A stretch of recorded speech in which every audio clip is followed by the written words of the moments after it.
In my point of view, the African-European relationship was very much dealing or reflecting political views, very much related to colonialism and related.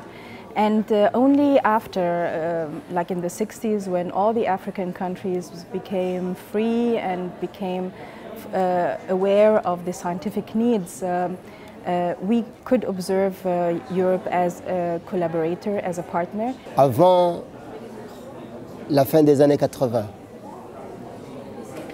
le rapport pays développés et pays en développement, les pays en développement appelés pays du tiers-monde,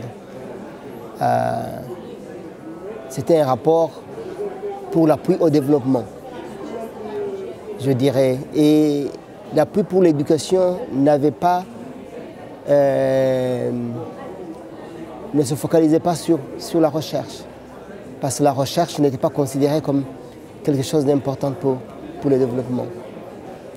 Et après les années 80, les années 90, on voit maintenant des pays même pauvres comme le Rwanda avoir une politique scientifique et technologique, avoir une politique sur le digital. Et on a eu aussi un événement politique important, c'est le sommet de Lisbonne qui pour la première fois réunissait les chefs d'État et de gouvernement européens et africains et au cours duquel une priorité a été reconnue à la coopération et au partenariat pour la science, l'innovation, l'espace et les sciences de la communication. Also, I could say that the evolution of this relationship started with the European view that Africa is, with all the resources and capacity, human capacity, is the future. Having this perspective allowed many African scientists to go abroad and to exchange the knowledge between Africa and Europe. Donc l'Afrique, dans quelques années, va compter plus du quart de la population mondiale. Et l'Afrique est aux frontières de l'Europe, hein, comme vous le voyez. Mais l'Afrique a des potentialités souterraines. L'Afrique a 60% des terres arables dans le monde. Donc l'Afrique a beaucoup de ressources naturelles.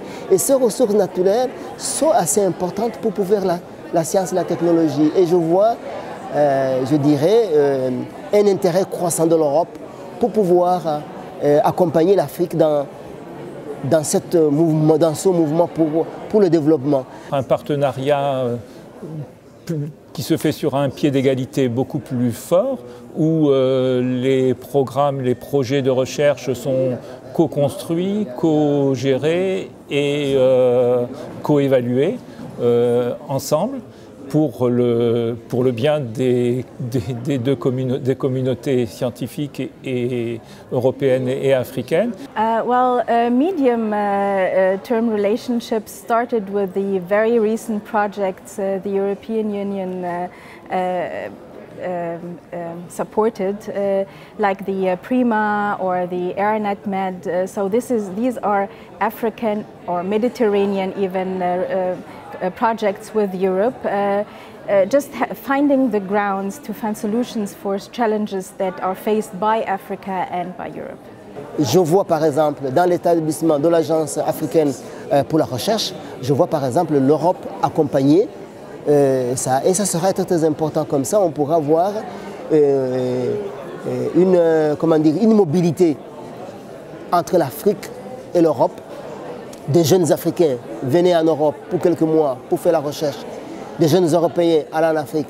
And the long term, of course, is, as I said, the scientists of today are the leaders of tomorrow.